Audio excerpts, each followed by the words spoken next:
Hola, buenas tardes a todos. Muchas gracias por estar. Le damos la bienvenida en nombre del Colegio de Abogados. Vamos a seguir hoy con la segunda charla organizada sobre procedimiento administrativo de consumo en la provincia de Buenos Aires. En esta oportunidad vamos a tener la presencia del doctor Cristian Luisi, a quien desde ya agradecemos en nombre del Colegio de Abogados por brindarnos su tiempo para poder estar hoy aquí en este día previo al fin de semana largo, dando una charla para todos los colegas.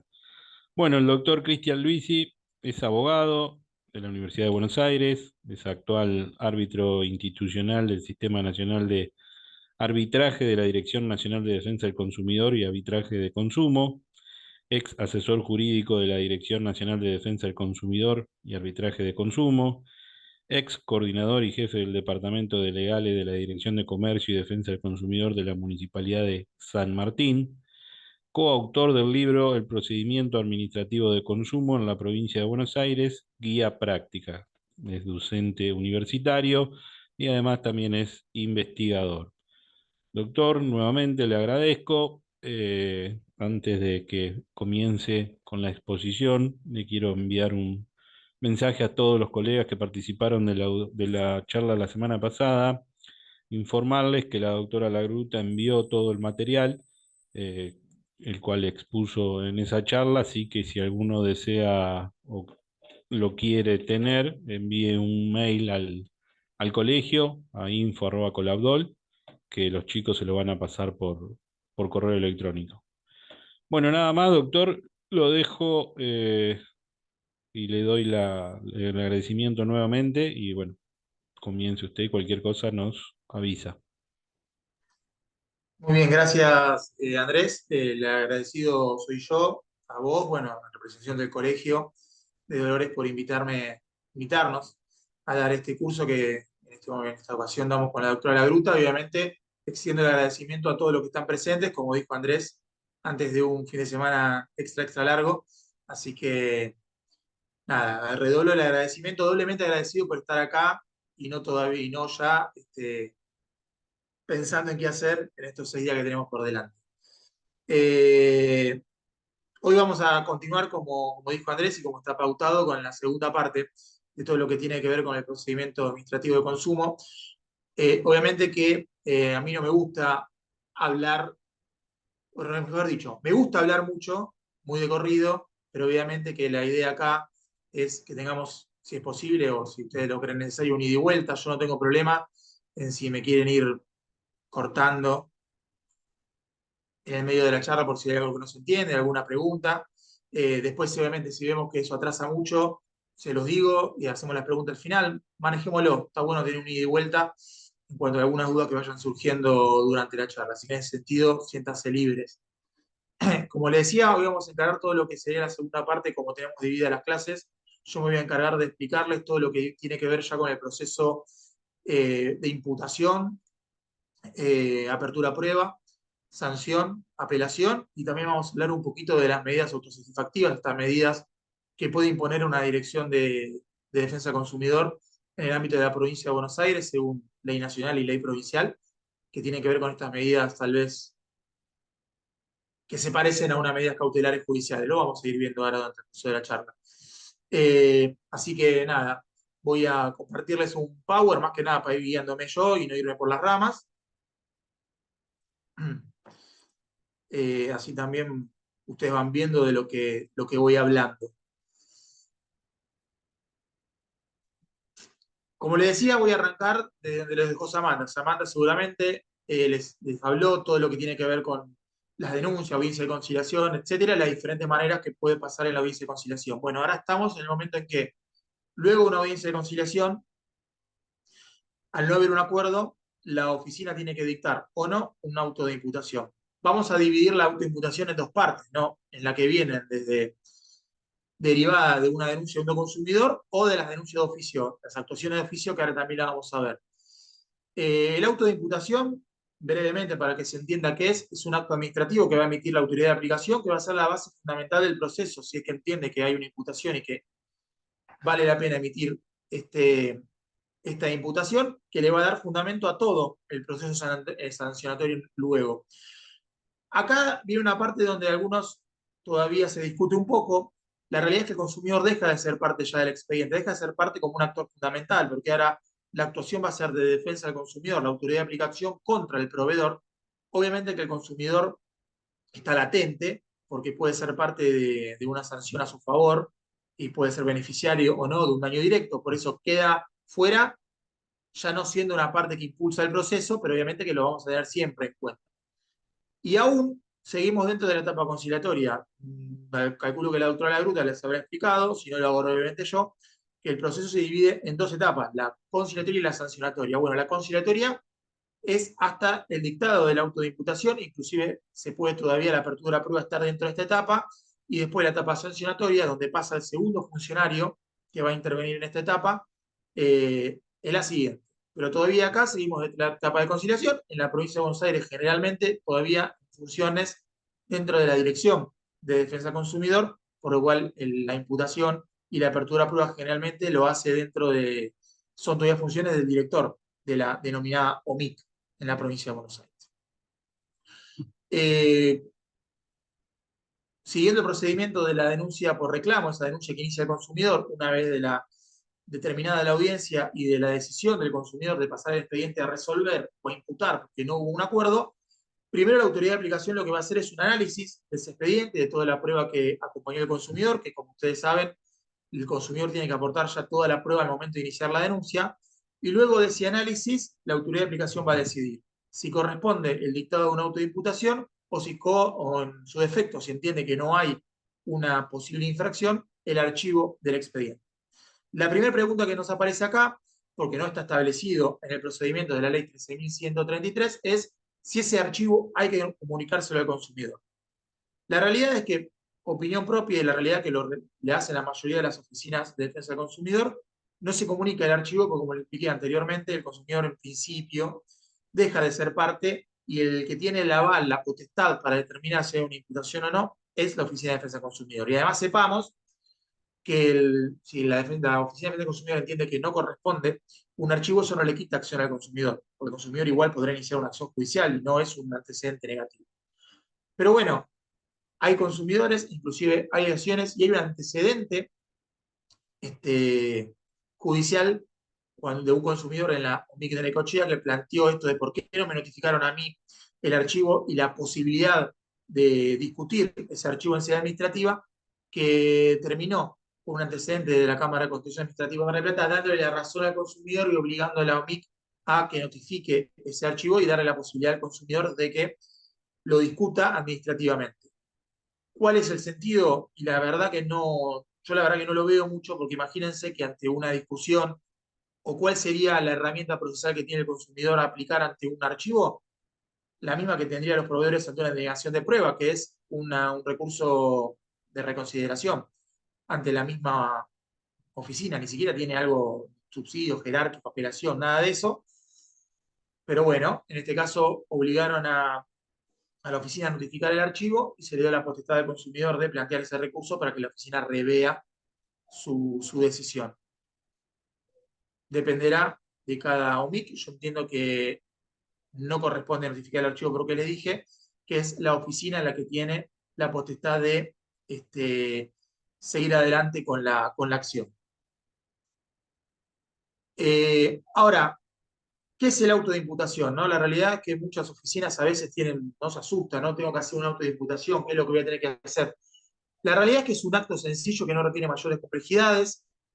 Lo cierto es que acá la ley 13.133 tiene un principio, para mí, un error que no establece un plazo de dictado. Hubo varios proyectos dando vuelta para modificar la 13.133 que sí le imponen un plazo para el dictado a la oficina del auto de imputación. Algunos hablan de 30 o 90 días. Hoy estuve viendo algunos informes de algunas asociaciones de defensa del consumidor, especialmente de una radicada en La Plata, que hablaba de que la OMIC de La Plata tiene un plazo promedio para dictar una imputación de 274 días, lo cual termina siendo excesivo porque termina obviamente perdiendo esta idea de un recurso rápido, de administrativo de solución. termina perdiendo el impacto que tiene. Ni hablar si directamente una oficina de defensa del consumidor no imputa, ¿no?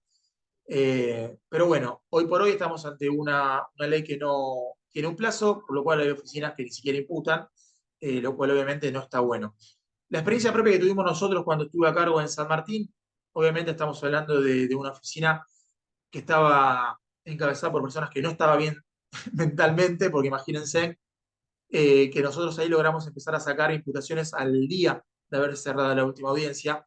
Nosotros entendíamos que necesitábamos una necesidad en cuanto a la rapidez y la inmediatez en poder lograr la justicia, porque lográbamos que la, el proveedor cerraba y al otro día ya le llegaba la imputación y la realidad lográbamos que se replantee, che, no es mejor que yo termine conciliando acá en esta audiencia sabiendo que ya mañana voy a tener que hacer un descargo, presentar prueba. Entonces logramos de esta manera levantar mucho los niveles de conciliación, que la realidad es lo que busca la ley de defensa del consumidor. Nunca nos olvidemos que la ley de defensa del consumidor es conciliatoria, no es sancionatoria, no busca la sanción. La sanción en realidad no es recaudatoria la ley. La sanción es una herramienta para enderezar esas conductas. Y de esta manera habíamos logrado en su momento, cuando estuvimos en frente de dirección, lograr este, tener un 90% de conciliación. Pero bueno, esto no es marketing, no es la idea de la charla, pero es para un ejemplo de que la idea de que la imputación salga lo más rápido posible para lograr esto, para lograr más acuerdos y darle una herramienta y una solución al consumidor, que es lo que buscamos. Ahora bien, volviendo a la imputación, la estructura que tiene la autoimputación, esto es un ejemplo, obviamente, es el ejemplo que hacíamos nosotros ahí. Era un encabezado donde se identificaban las partes y estaban sentados los domicilios, un resumen de la denuncia y de lo que acontecía en las audiencias. Fijábamos la competencia, ¿no? De que el consumidor era consumidor, que el proveedor era proveedor y que estábamos frente a una relación de consumo. Dejamos asentado la competencia territorial, damos cuenta de los hechos y cuál era la norma que presuntamente se infringía. Obviamente dejamos asentado el estudio pro consumidor, la responsabilidad solidaria si había más de una parte proveedora. Dejamos un poco de doctrina y jurisprudencia que siempre no está bueno para rellenar, y obviamente después disponíamos de cuáles eran los artículos que se imputaban. Esto parece que es muy complejo, pero la realidad que era muy simple. Yo acá les traje ahí un print de pantalla de las cosas que hacíamos nosotros, para que vean que todo esto que acabo de decir recién era muy sencillo. Ustedes ven, el señor tal contra la empresa tal, cuál fue la denuncia, en el segundo párrafo están los hechos, qué había pasado en las audiencias, ahí ven, tal día pasó tal cosa, tal otro día pasó otra cosa, que el consumidor es consumidor porque entra dentro del artículo 1, que el proveedor es proveedor porque entra dentro del artículo 2, que hay una relación de consumo según establecido en el artículo 3, y que eso que el señor denunció acá y que después en la audiencia no pudimos llevar a cabo, para la oficina era una infracción del artículo 10 en ese momento. Se ponía el artículo 10. ¿Por qué era una infracción del artículo 10? Porque al momento de realizarse la compra nos entregó factura o ticket. Vean que es sencillo, cortito, al pie. No se entregó factura o ticket, por eso para la oficina se viola lo dispuesto en el artículo 10 de la ley 24240. Y después de establecer algunos artículos que dejaban, como le dije antes, responsabilidad solidaria, el estudio pro consumidor y alguna doctrina o jurisprudencia que nos gustaría agregar, directamente íbamos al dispuesto, se imputaba, en este caso, a una concesionaria y un plan de ahorro por presunta infracción al artículo 10 de la Ley Nacional 24240 y se imputaba también, obviamente, pues en este caso se considera que había una presunción, afrontar la responsabilidad por el 40 bis, o sea, el daño directo para la defensa. Listo. Una imputación sencilla pero autosuficiente, que explicaba cuál era el problema, que explicaba cuál era lo que nosotros entendíamos que se había violado, y se le da obviamente el traslado a la empresa para que tenga el derecho a defensa que establecía la ley. Ahora bien, ¿cuál es la diferencia que se da cuando el inicio es de oficio, es decir, a través de una inspección? En la imputación es el único momento donde hay una diferencia, después a partir de la parte de apertura prueba en adelante es similar el proceso para ambas actuaciones. El inicio de oficio es a través de una inspección. Ustedes saben que las oficinas de defensa del consumidor, los municipios en general, tienen la potestad de enviar inspectores para realizar inspecciones por diferentes motivos. Se puede iniciar, obviamente, inspecciones por violaciones a la ley, tanto nacional 24240 como a la ley provincial 13.133. En el caso de San Martín, nosotros teníamos inspectores a cargo que directamente enviados por la dirección realizarán inspecciones por ese tipo. Entonces, la inspección de oficio es la que se inicia por la inspección. La inspección tiene que ser labrada, se tiene que realizar a través de un acta. Los inspectores van y realizan un acta. Acá en el artículo 39 de la 13.000 están todas las especificaciones que tiene que tener el acta. No me voy a meter en eso porque no es el motivo de la charla, pero bueno, rápidamente ven que dice lugar, fecha, hora, individualización, domicilio, domicilio real de la persona que atiende, nombre y apellido de la persona que atiende, determinación clara y precisa del hecho, nombre y apellido de los testigos, etcétera, etcétera, etcétera. Pero me quiero quedar con esto, determinación clara y precisa del hecho de los hechos. ¿Por qué? Porque eso va a ser la imputación. En ese mismo acta ya va a estar la imputación. Eh, ¿Por qué? Porque el acta va a ser labrada con todas las formalidades que darán plena fe en tanto no se resulte enervada en juicio con otros elementos. Es decir, si el acta no posee ningún tipo de vicio, de acción, omisión o nulidad, da plena fe porque está hecha por funcionarios públicos, por lo cual esa imputación va a ser plenamente válida. Y les traje también un ejemplo que me pasó hoy un compañero que ya sigue trabajando aquí en San Martín, al cual le agradezco, un ejemplo de acta, hice un par de prints para que lo vean. Esta es un acta que se hace a una empresa llamada Farm City S.A.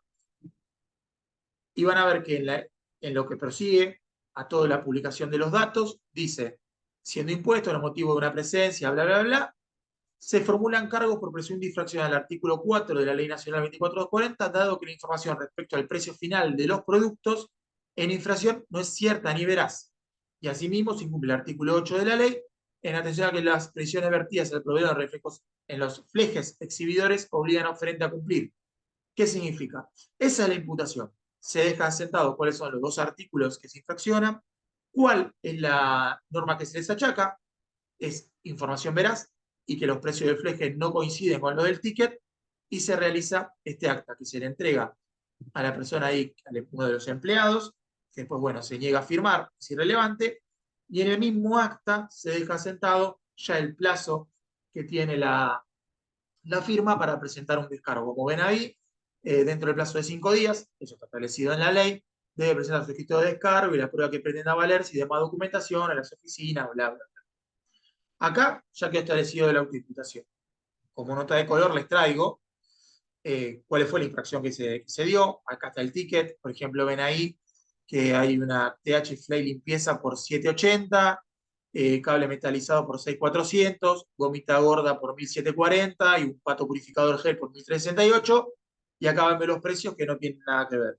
El que estaba a 740 en góndola se facturó 780, el que estaba a 6.000 en góndola se le facturó 6.400, el que estaba en góndola 1.590 se facturó 1.740 y el que estaba en góndola 1.043 se facturó 1.368. Entonces, la dirección entiende que acá hay una falta de información, el consumidor le dio un precio en góndola que después no se le respeta en caja y que obviamente hay una violación a la oferta porque me decís que me lo cobras un precio y me lo terminás dando.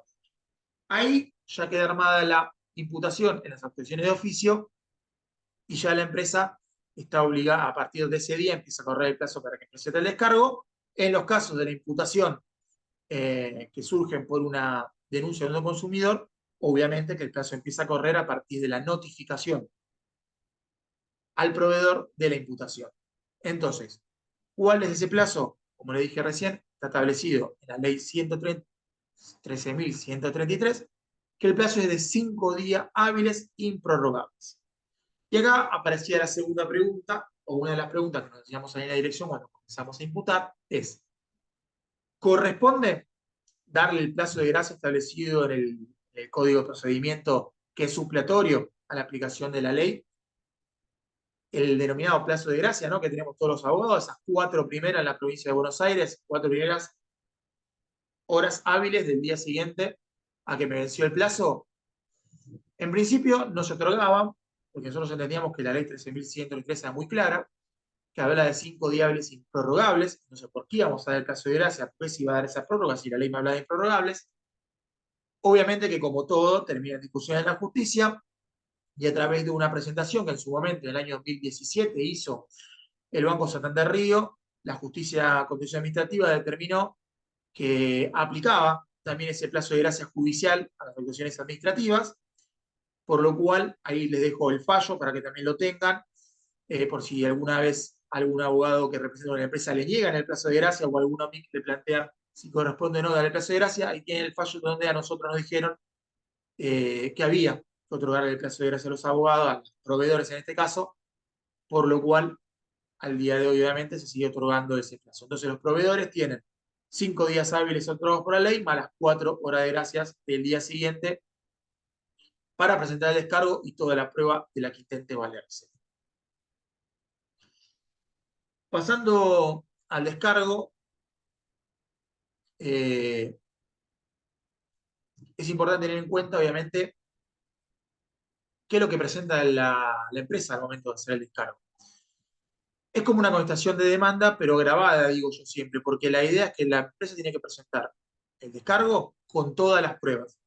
No existe acá lo de que pruebas que voy a presentar más adelante, o me reservo el derecho a presentar pruebas, no. En este momento, el proveedor tiene que presentar todas las pruebas de las que intente valerse. Y a su vez tiene que acreditar personería, si es que ya no lo hizo antes, y también tiene la obligación de constituir domicilio en la MIC. Esto quedó un poco viejo, porque esto era cuando había presencialidad plena, no había virtualidad. Hoy la realidad es que con la virtualidad se cumple con la constitución del domicilio electrónico. Pero bueno, igual lo explico porque tal vez en algunos lugares siguen habiendo presencialidad y quieren obligarlos a constituir un domicilio físico dentro del radio de la MIC. La ley lo prevé, es totalmente válido. ¿Qué pasaba si la empresa en su momento no acreditaba personería o no constituía domicilio? Bueno, la ley, el artículo 51 de la ley establece que se le tiene por no presentado el descargo. Así que directamente se lo tenía por no presentado y pasaban las actuaciones a resolver. Obviamente nosotros a veces lo que hacíamos era, con esto que ya venía y que nos había pasado con el plazo de gracia, aplicando supletoriamente el código de procedimiento, si lo que no hacía era constituir domicilio, no se le tenía por no presentar el descargo, sino que le constituíamos domicilio en la misma. Que teníamos el descargo por presentado, pero tomándonos de la supletoriedad del código de procedimiento, le constituíamos el domicilio en la MIC. Hoy podría pasar exactamente igual si no constituye domicilio electrónico, si no da un mail, por ejemplo, se le podía constituir el domicilio en la MIC y tenerle por presentado el descargo. O directamente aplicarle el apercibimiento, que es mucho más grave, de tenerle directamente descargo por no presentado y pasar a resolver, digamos, en rebeldía, como si nunca hubiera presentado. Eso queda a discrecionalidad de la autoridad de aplicación.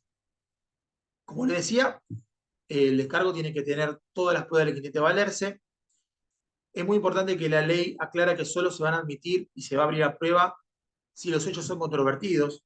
Esto es muy importante, porque a veces los proveedores utilizan esto de presentar prueba para dilatar el procedimiento.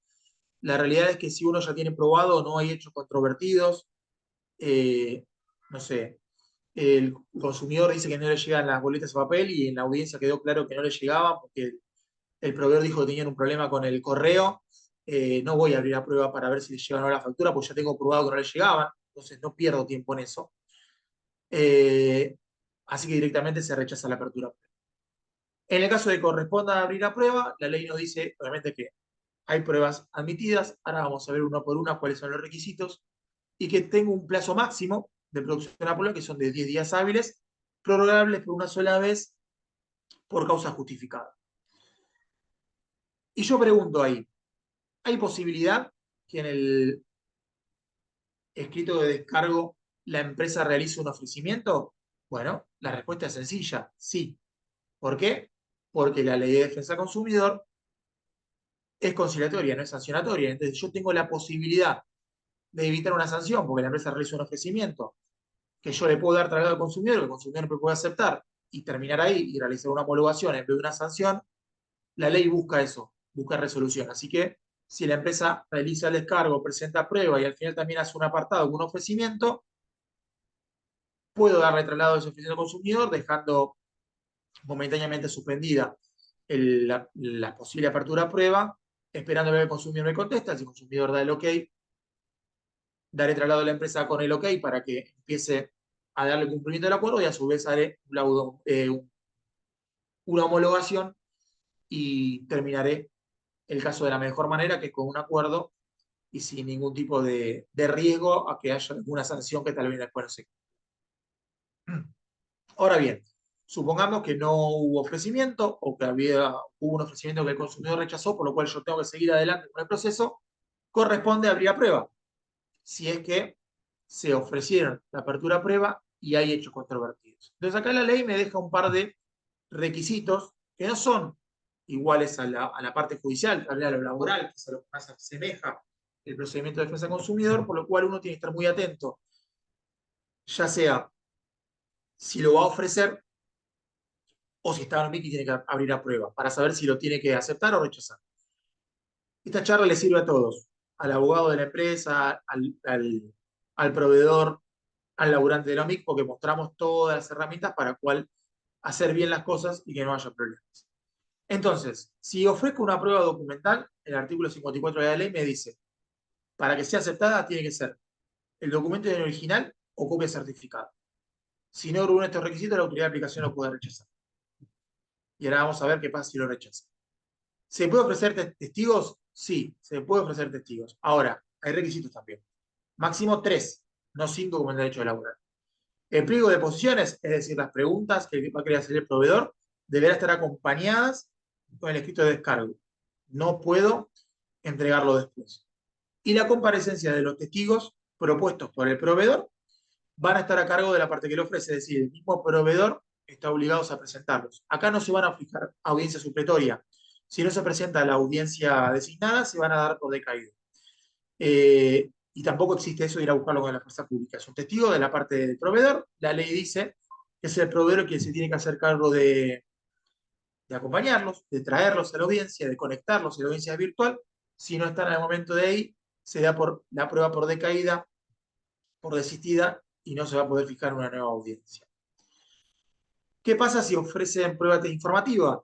También se va a dar lugar, si corresponde, se va a proveer dentro de los 3 días hábiles, es decir, el OMIC va a tener 3 días para establecer si corresponde o no darle lugar a esta prueba.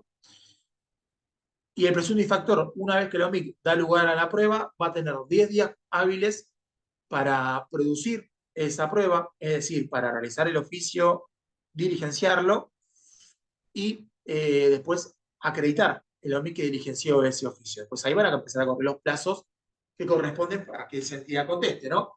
Pero que obviamente lo tiene que seguir el proveedor. Si el proveedor ve que fue una entidad pública que tiene 30 días para contestar y vencieron los 30 días y no contestó, previo a lo sumo debería pedir el reiteratorio. Siempre es el proveedor el que corre con la carga de cumplir con los plazos de la apertura a prueba.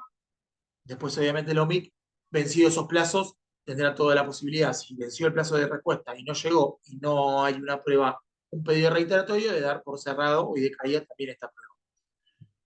¿Cómo es el tema de cómo se confecciona el escrito, si hay que sellarlo o no? Eso la ley no lo dice, dependerá de cada oficina. Nosotros lo que hacíamos era que la confección, obviamente, como dice la ley, lo debía hacer la prueba y debía venir a nuestra oficina, lo mirábamos, confrontábamos rápidamente a ver si estaba bien y si estaba todo ok, lo sellábamos y como un artículo 400 en sede judicial y luego el proveedor lo diligenciaba y cuando era diligenciado después lo acompañaba al expediente. Prueba pericial. ¿Existe la prueba pericial en la sede administrativa de defensa del consumidor? Sí, existe, está amparada por la ley, artículo 57 de la 13.000, y también da una serie de requisitos que difieren mucho de lo que es la parte judicial, y que hace que esta prueba a veces también decaiga, porque el abogado de la empresa siempre la presenta mal, porque no sabe cómo tiene que presentarla, y hace que la prueba decaiga. El imputado tiene que designar perito, o sea, individualizarlo. Tiene que decir, no sé, ingeniero Juan Pérez. No puede decir, se sortea ingeniero, porque no hay una nómina de peritos a sortear. Esto no es la justicia. Tiene que individualizar con nombre y apellido quién va a ser el perito que va a llevar adelante la pesquisa. Tiene que entregar los puntos de la pericia, es decir cuáles van a ser los puntos que dice la pericia en el mismo escrito de descargo, y la ley dice que la producción de la pericia será a su costo, no a su costa, costo o costa, lo mismo. Ahora, ustedes estarán pensando, entonces eso no es una pericia, es una consultoría técnica. Y sí, a grandes rasgos sí. Obviamente que tanto la municipalidad en este caso tendrá la posibilidad de presentar una contrapericia o también poner un consultor técnico de su parte. Sabemos que eso nunca pasa, pero obviamente la pericia no es vinculante, seguramente la presenten, digan que la empresa hizo todo bien, se tendrá en cuenta obviamente, pero al no ser vinculante, al momento de decidir, igual la pericia se puede dejar de lado. Porque la realidad es que termina siendo una consultoría técnica, imagínense, la empresa no va a designar un perito, te lo va a pagar para decirle que hizo todo mal. Está clarísimo. Pero bueno, si lo ofrecen y cumplen con los requisitos, hay que dársela, porque si no, después corremos el riesgo de que una vez que esto esté apelado, tal vez en la justicia nos diga que no se le dio el debido derecho de defensa a la empresa.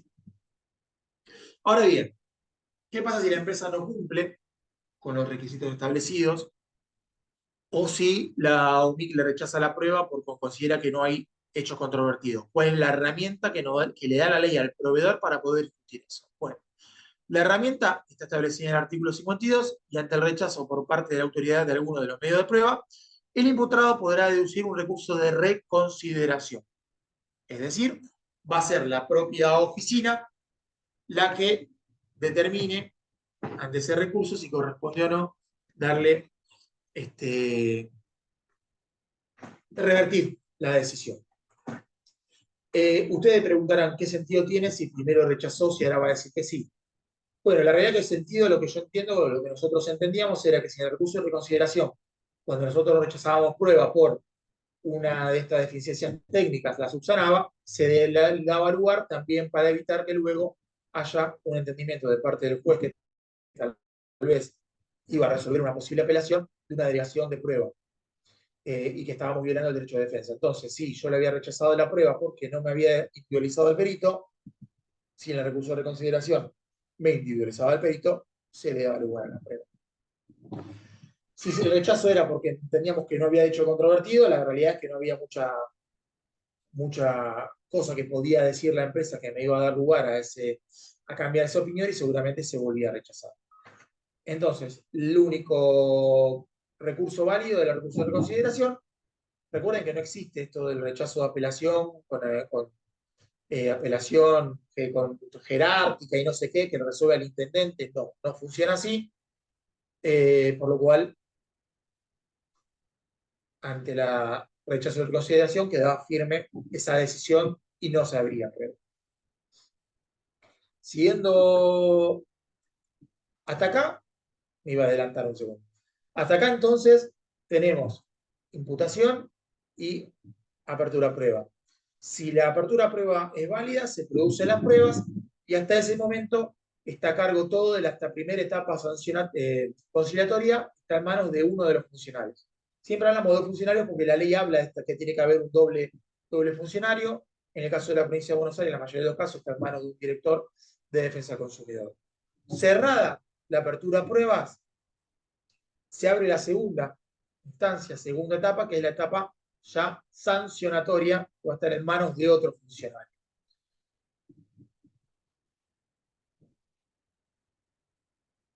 La mayoría hoy de las OMIC de la provincia de Buenos Aires, ya esta etapa está en manos de los juzgados de faltas.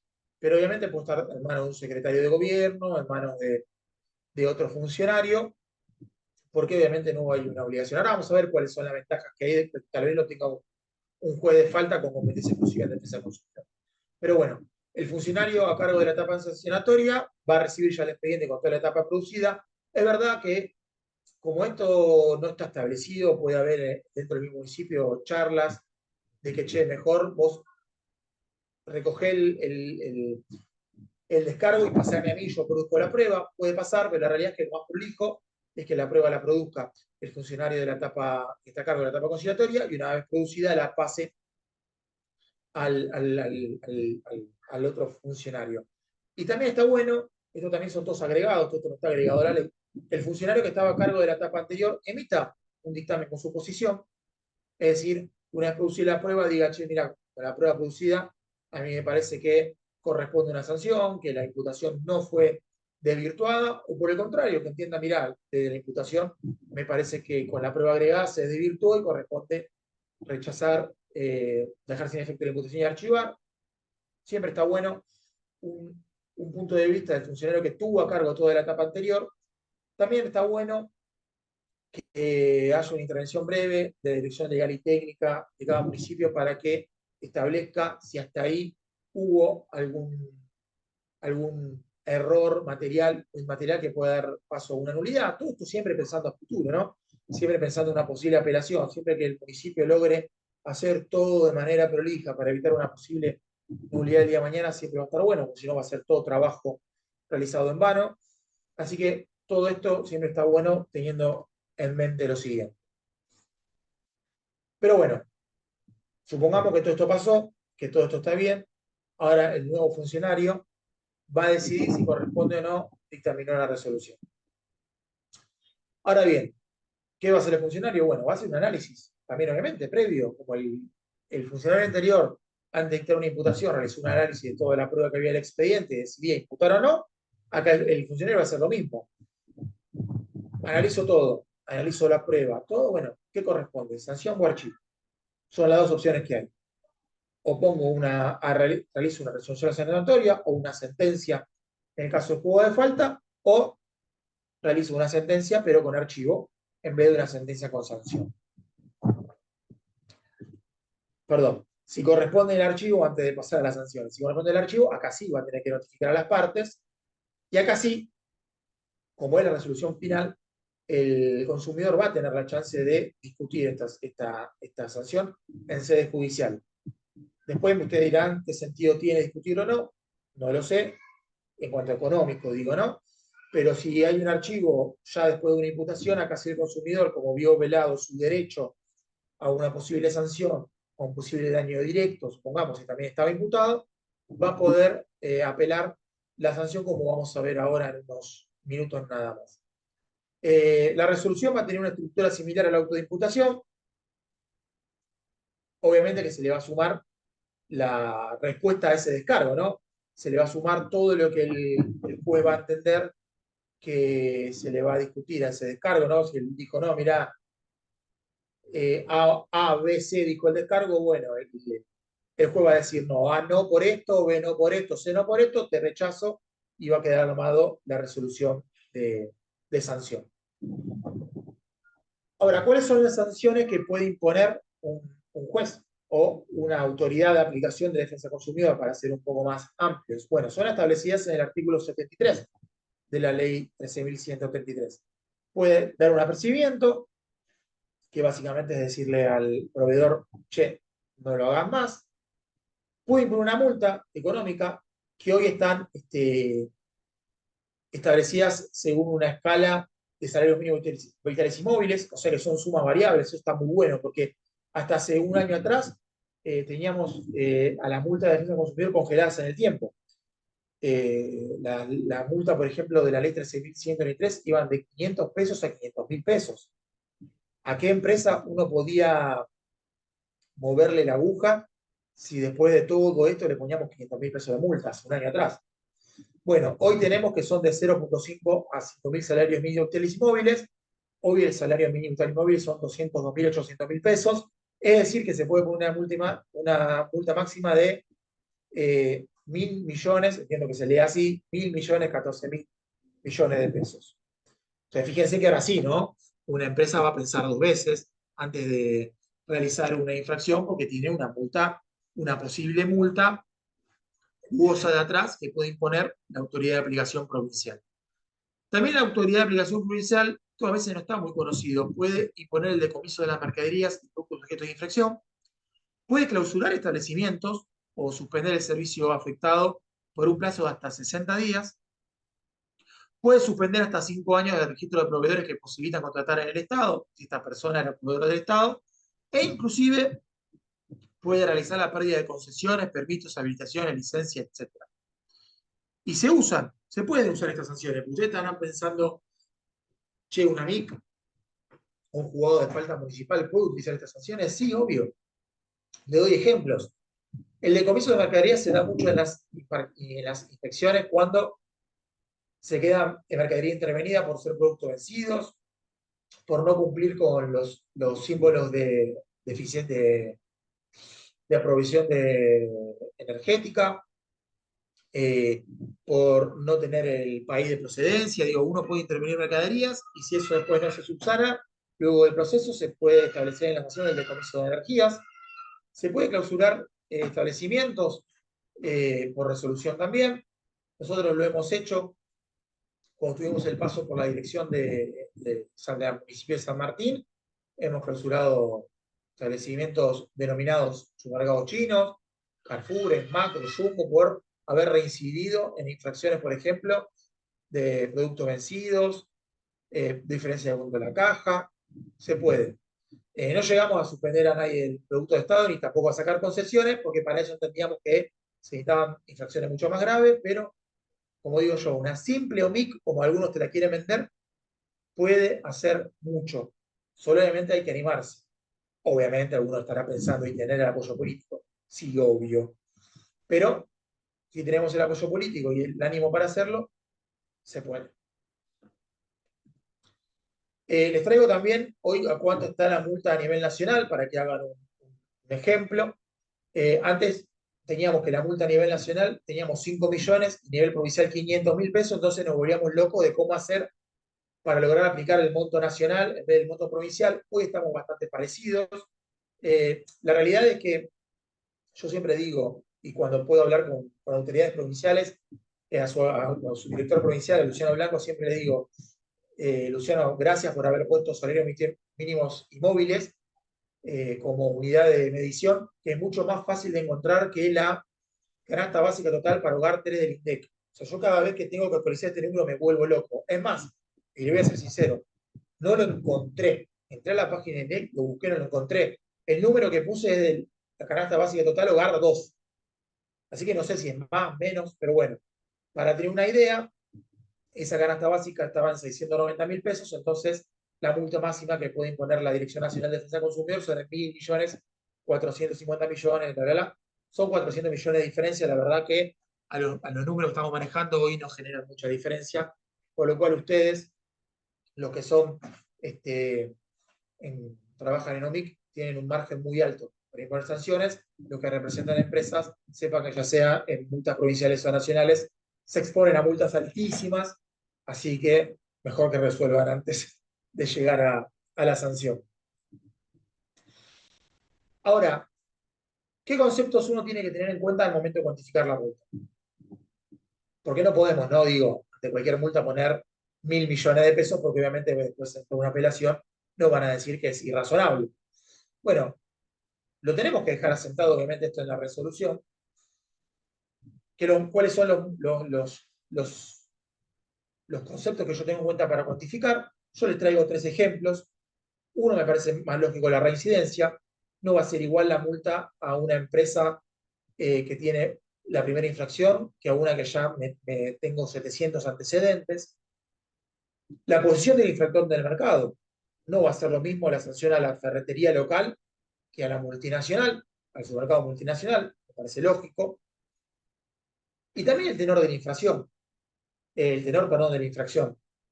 No es lo mismo una falta de exhibición de precios que haber tenido a la venta productos para bebés, por ejemplo, leche para bebés que estaban vencidos hace un mes. El daño que puede llegar a producir eso segundo es mucho más grave, por eso merece una sanción mucho más gravosa que tal vez otro que estaba vendiendo producto vencido, no sé, una cerveza, o sea, un ejemplo. Pero le doy ejemplo para que lo tengan en cuenta. Todo eso sumado me da una cuantificación y puedo obviamente tener una multa razonable a un número mucho más razonable que después no me lo consideren como justamente irrazonable y no me lo tiren para atrás en una sede judicial. Ahora bien, ¿cuál es la otra multa que yo puedo poner o la otra sanción que yo puedo poner?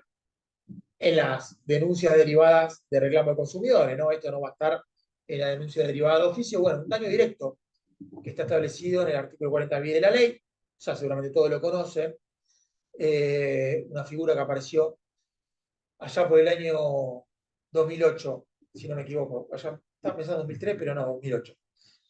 ¿Qué es el daño directo? Bueno, la ley lo denomina como es todo perjuicio, menoscabo al derecho usuario consumidor susceptible de apelación pecuniaria.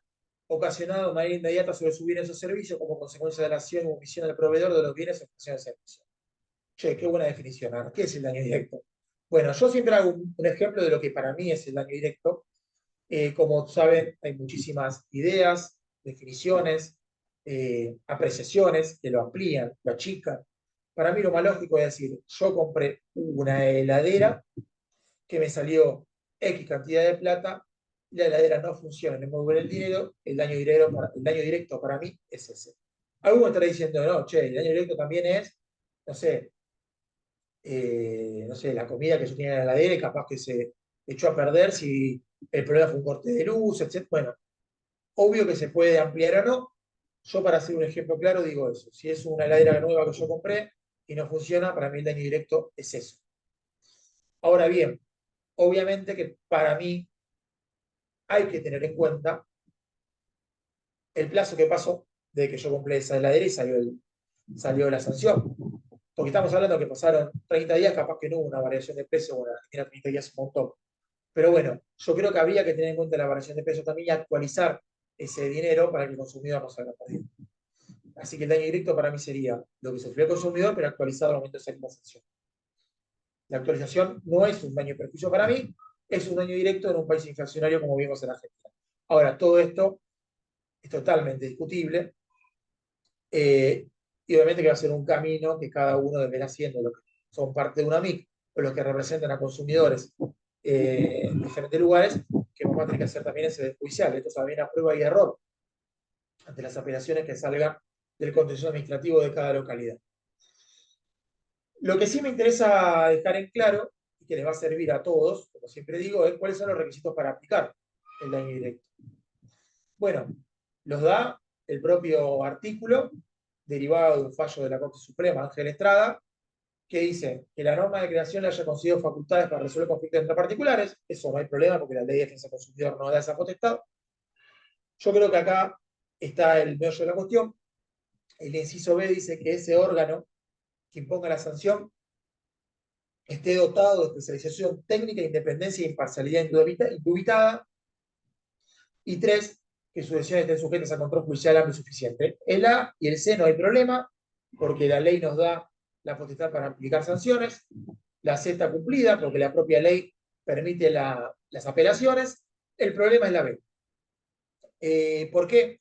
Porque si el que impone la sanción es un propio funcionario del Poder Ejecutivo, como un secretario de gobierno, como en su momento pasaba en San Martín, corremos el riesgo que después un juez administrativo entienda que no es un funcionario dotado de especialización técnica e independiente porque todo el proceso estuvo dentro del Poder Ejecutivo, porque el funcionario director municipal dependía del secretario ejecutivo que después dictó la sanción.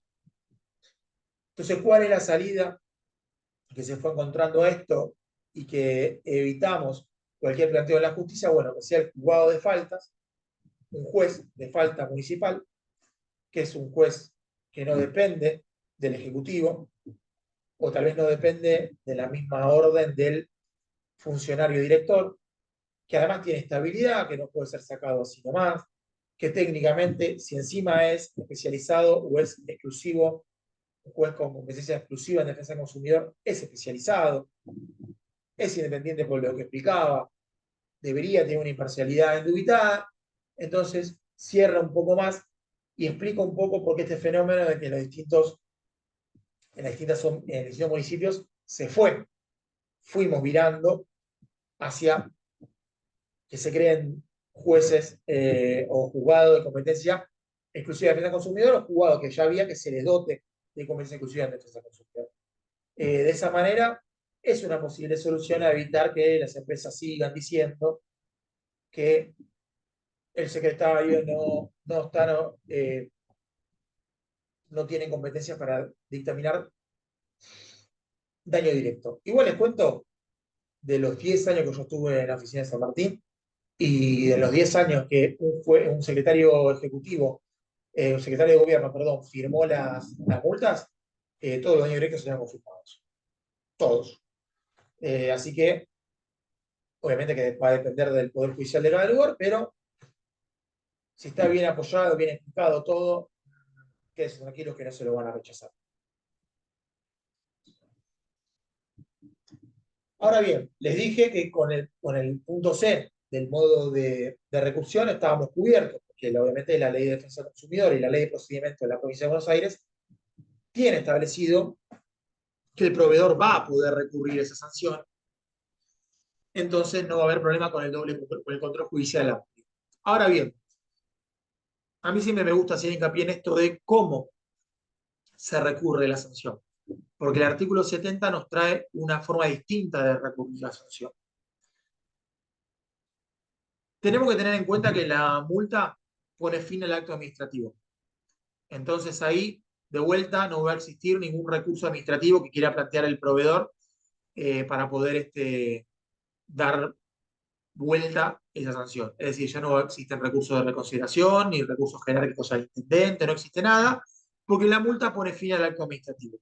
El único instrumento que tiene el proveedor o el consumidor, si no está de acuerdo con la sanción, para dar vuelta a esto, es a través de una apelación judicial.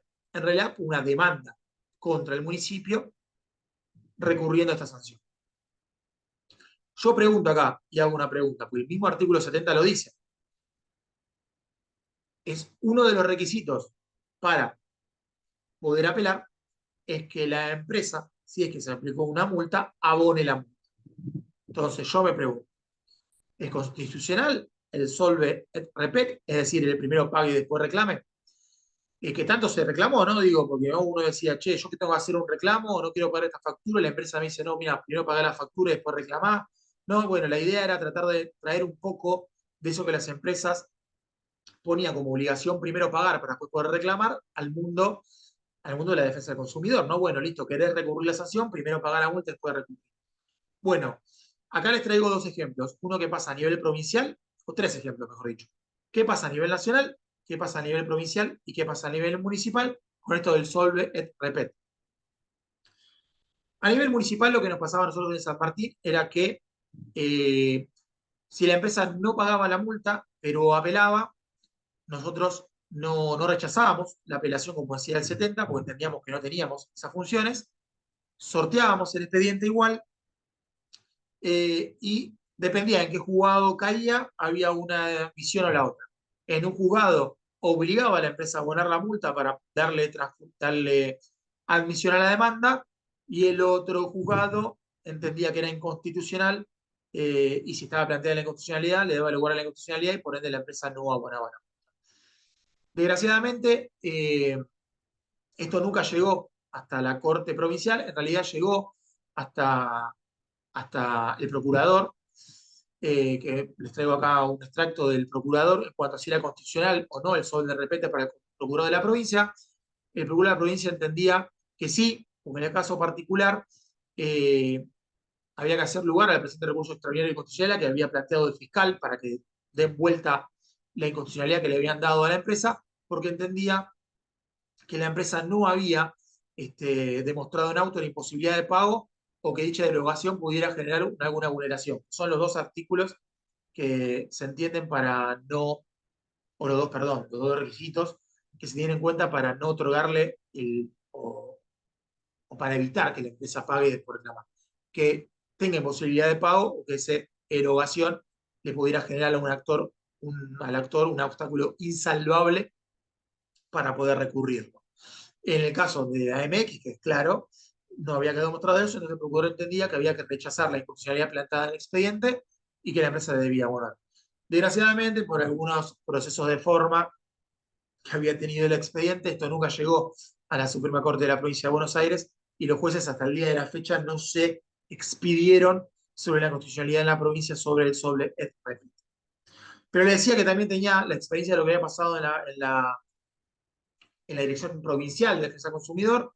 La Dirección Provincial en su momento a las empresas que recurrían y no pagaban las multas les rechazaba in limine el recurso, lo que hizo que una empresa vaya a la justicia porque no les estaban dando lugar a sus apelaciones y la justicia terminó diciendo en la Dirección Provincial que ellos no eran quienes para ponerse a rechazar apelaciones o demandas judiciales eh, por requisito de forma, por lo cual, aunque la empresa no pagara la multa, debía igual elevar el expediente a la justicia y en todo caso sería el juez el que determine si correspondía rechazar o no, como pasaba en la justicia de San Martín.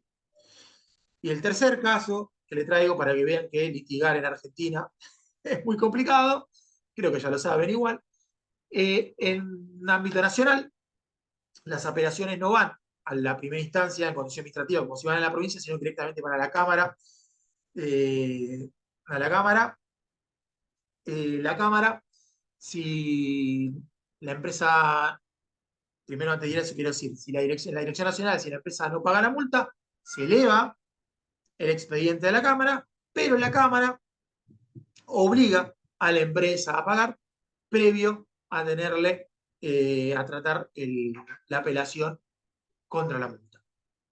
Así que digamos que en Nación el sobre repete existe, porque la empresa sí o sí para apelar termina pagando. En el ámbito provincial, en principio no, porque están obligadas las OMIC a elevar en principio la demanda y después dependerá del juez si los obliga a pagar o no, eh, antes de darle lugar a la apelación. Eh, Quiero ver si me comí algo antes de decirle esto. Está perfecto esto. No puedo volver para atrás, no sé por qué que toqué. Ahí está.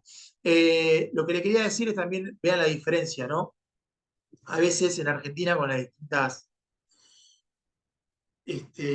normativas que hay, terminamos generando algunos consumidores, yo digo a veces de primera o de segunda, o terminamos perjudicando a consumidores dependiendo dónde tiene que hacer el reclamo. Porque ustedes vean que un consumidor de la provincia de Buenos Aires genera el reclamo ante la OMIC, lo que le puede tardar, no sé, 6 meses, 8 meses, un año y medio, 2 años, salir una resolución a su favor.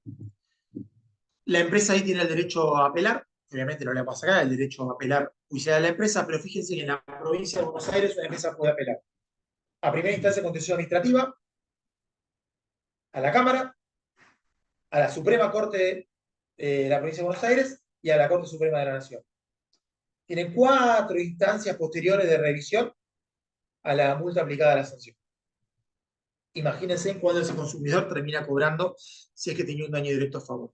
En cambio, en Nación son 2 instancias de revisión, porque de la Dirección Nacional pasa directamente a Cámara y de Cámara a la Corte Suprema de Justicia. Hay muchas cosas para mejorar. La realidad es que cuando sacaron la ley de procedimiento 13.000, no sé por qué pusieron que la apelación iba a primera instancia y no directamente a Cámara, como era la Dirección Nacional. Me parece que es algo a tener en cuenta si el día de mañana logramos de una vez por todas reformar la 13.133. A mí me encantaba esto de si vas a recurrir a hacerlo bien, porque nos volvían locos en su momento en lo previo a la pandemia. Obviamente con la pandemia esto quedó un poco desactualizado, pero igual lo vamos a explicar. ¿Por qué digo si vas a recurrir a hacerlo bien? Ya les dije, la apelación en la provincia de Buenos Aires es distinta. Es distinta a una demanda normal. Digo, si ustedes tienen que ir a presentar una demanda, ¿qué hacen? Van a los tribunales, o iban a tribunales y la sorteaban por la mesa receptora o directamente la sortean por el token. Bueno, el artículo 70 trae una complejidad que es que el proveedor, para discutir una demanda, una multa, tiene que presentar esa demanda ante la oficina que dictó la resolución. ¿Por qué? Bueno, lo que pasaba y lo que trató de subsanarse con esta exigencia era, la OMIC ponía una multa, la empresa iba a la justicia, apelaba, no informaba a la OMIC y no impulsaba esa apelación. Entonces la OMIC no sabía, la OMIC digo, mejor dicho, el municipio no sabía si esa multa estaba apelada, entonces capaz que iniciaba el juicio de ejecución y ahí el proveedor presentaba la oposición de, no, mirá, yo apelé esta multa. Pero claro, como no le había dado impulso, no había dicho traslado de demanda ni nada, se hacían juicios eternos. Entonces la idea era que el municipio tenga el control de cuáles eran las multas que se iban apelando. Entonces por eso el legislador provincial entendió que la mejor forma era haciendo que la apelación se presente no en tribunales, sino en la oficina que imponía la sanción, ya sea en la Secretaría de Gobierno, en la OMIC o el juzgado de falta competente. Ahora bien, esto generaba un lío bárbaro. Esto ya le traigo trinchera, como digo yo, generaba un lío bárbaro. Porque venían los abogados, nos traían la apelación, y después era la OMIC el que tenía que llevar esto a tribunales, y que el tribunal nos empezaba, no, no te lo acepto porque falta la planilla de inicio, no, no te lo acepto porque falta esto, porque falta el otro. Y nosotros nos ponían en rol de abogado nosotros. Digo, yo siempre cuento esta anécdota porque era gracioso cuando empezaron a caer las primeras apelaciones y nos pasaba esto de que los abogados nos traían todo por la mitad, nos faltaba la planilla de inicio, el bono, el IUS, nosotros empezamos a hacer la planilla de inicio que la firmaba el director, el abogado de la matrícula, y listo, bueno, listo, firma la planilla vos, total, no pasaba nada, le hacíamos firmar la planilla de inicio a él y sorteábamos las demandas con la firma del director. ¿Qué pasó? Después el colegio de abogados le empezó a reclamar al director todos los bonos y esa planilla que sorteamos. Pobre Adrián Canino, que tuvo que hacer un lío bárbaro para que no se las cobren. Bueno, entonces, ¿qué tuvimos que hacer? Bueno, tuvimos que empezar a ponernos en el rol de mesa receptora. Pero claro, venía el empleado, el proveedor y decíamos, no, no te la acepto porque te falta la planilla. No, bueno, me la podés rechazar porque te falta la planilla. Sí puedo, porque no está cumplido el requisito. Y bueno, ahí empezaban todas las peleas.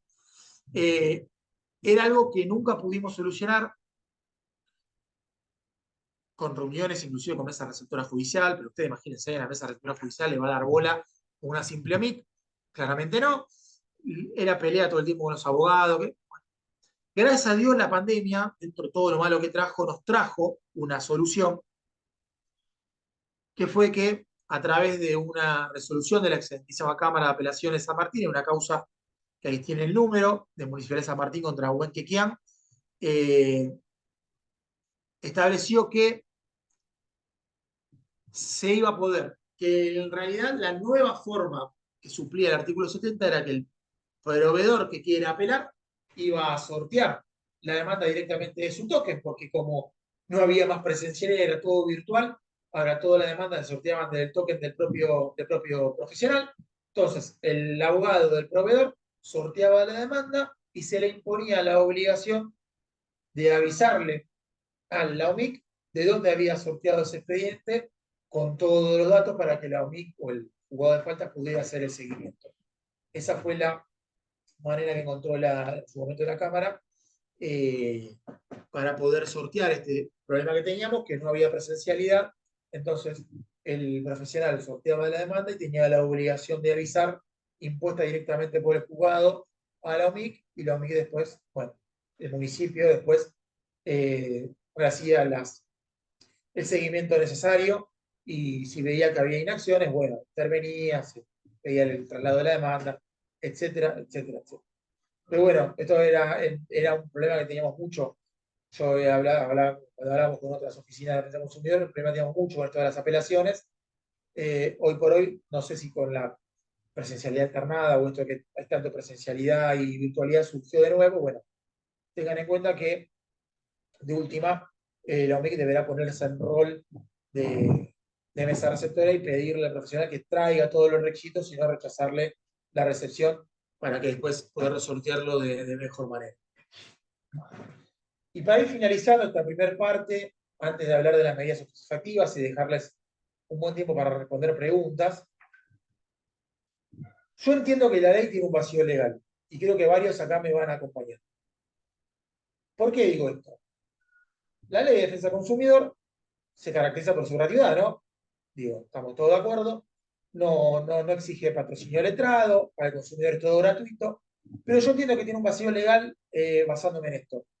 Porque ¿qué pasa si yo impongo un daño directo a favor del consumidor y la empresa no paga ese daño directo, o una vez apelada a la multa y perdida, es decir, que el daño directo queda firme, tampoco lo paga? Hoy por hoy, la ley dice que las OMIC o las oficinas de defensa del consumidor tienen que emitir un testimonio.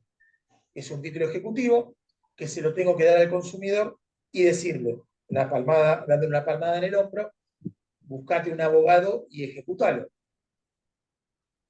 Y la realidad es que eso pone a la defensa del consumidor en una situación vulnerable, y más hoy en día con los problemas económicos que tenemos en Argentina. Digo, imagínense, la Oficina de Defensa del Consumidor realizó un trabajo tremendo, gratuito, logró una sanción, logró un daño directo a favor del consumidor, que se lo apelaron y que la justicia dejó firme, pero como la empresa no pagó, yo le tengo que decir al consumidor que la multa que le corresponde al municipio la voy a ejecutar yo, pero que el daño directo lo tiene que ejecutar él como un abogado de manera particular. Pero para mí ahí hubo un vacío legal. Entonces lo que hay que buscar son soluciones. Obviamente no esperen que yo se las traiga. Yo les puedo dar algunos ejemplos que ustedes pueden, a los que son trabajadores de la OMIC, acá al Colegio de Abogados también les doy una idea, abogadores, para, para que hagan con los profesionales, los primeros profesionales, los nobles, con sus primeros juicios. Buscar la manera de que ya sea los colegios de abogados, a través de los jóvenes profesionales, o asociaciones de defensa de consumidores, que puedan las OMIC realizar acuerdos con asociaciones de defensa de consumidores locales, en que sean ellos los que le lleven adelante los juicios de ejecutivo de daño directo al consumidor. O sea, los que ejecuten esa multa a favor del consumidor. Y de última, asumir el costo del bono y ir al cobro de honorarios a la empresa una vez ganado el juicio. Porque una solución hay que buscarle, porque si no, uno como laburante de la OMIC hace todo un laburo que después va a terminar en la nada, o como digo yo siempre, termina en una hermosa sentencia que va a terminar colgando en un cuadrito porque el consumidor nunca la va a apelar. Entonces, habría que buscar soluciones y de la OMIC podríamos, o de los municipios, realizar acuerdos con asociaciones de defensa de consumidores o con colegios de abogados que ejecuten después esos títulos ejecutivos a favor de los consumidores. Obviamente que estaría genial que ya la solución la traiga la propia ley, la ley no la trae, por eso cada municipio tendrá que buscar la suya. Dejo estas ideas. En San Martín nosotros en su momento logramos acuerdos con dos asociaciones de consumidores, con ADUC y con UCU, con las asociaciones de defensa del consumidor que representan a Osvaldo Bassano por un lado y Claudio Boada por el otro, y logramos varios juicios que las asociaciones de consumidores llevaron adelante y terminaron ejecutando los daños directos a favor de consumidores. Creo que el consumidor solo pagó el bono y después cobró el daño directo al final y el abogado después cobraba lo que regulaba el juez a mano de la empresa, obviamente, el consumidor no. Así que lo dejo como idea. ¿Alguien quiere decir algo? ¿Me pasó a escuchar algo? Ok, no, un micrófono que se activó.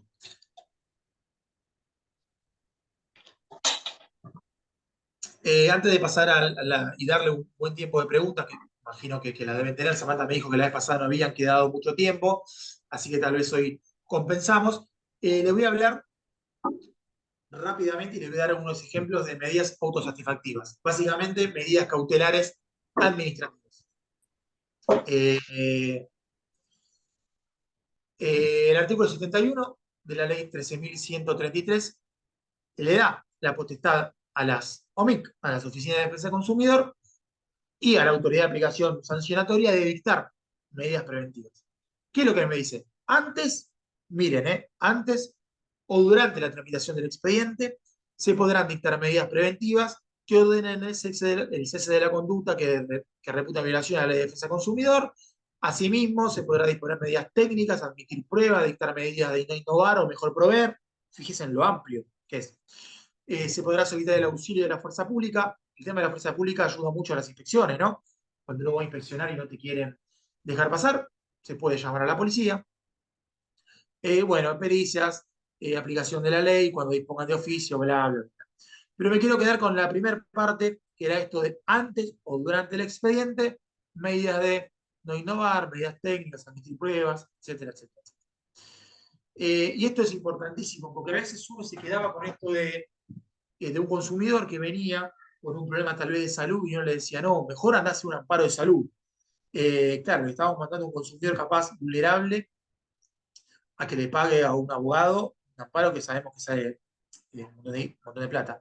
Con esto no es que me quieren ir en contra de los abogados, estamos ante un colegio de abogados, pero digo, a veces hay consumidores que no tenían el dinero para pagarlo, a ver, que nosotros como abogados le damos un amparo y desde NOMIC tenemos la herramienta para poder hacer amparos administrativos, pues son medidas cautelares administrativas al fin y al cabo.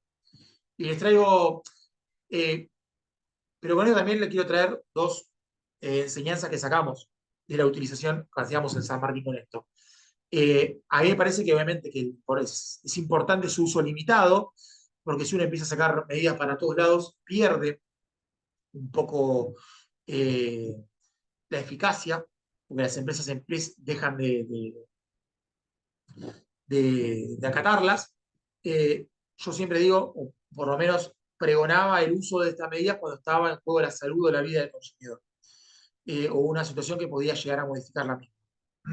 La realidad, si el problema era que se había quedado sin una heladera, teniendo el problema que tal vez el consumidor no tenía cómo, que perdía comida, etcétera, bueno, me parece que no era para hacer una medida, pero sí, si le negaban algún tipo de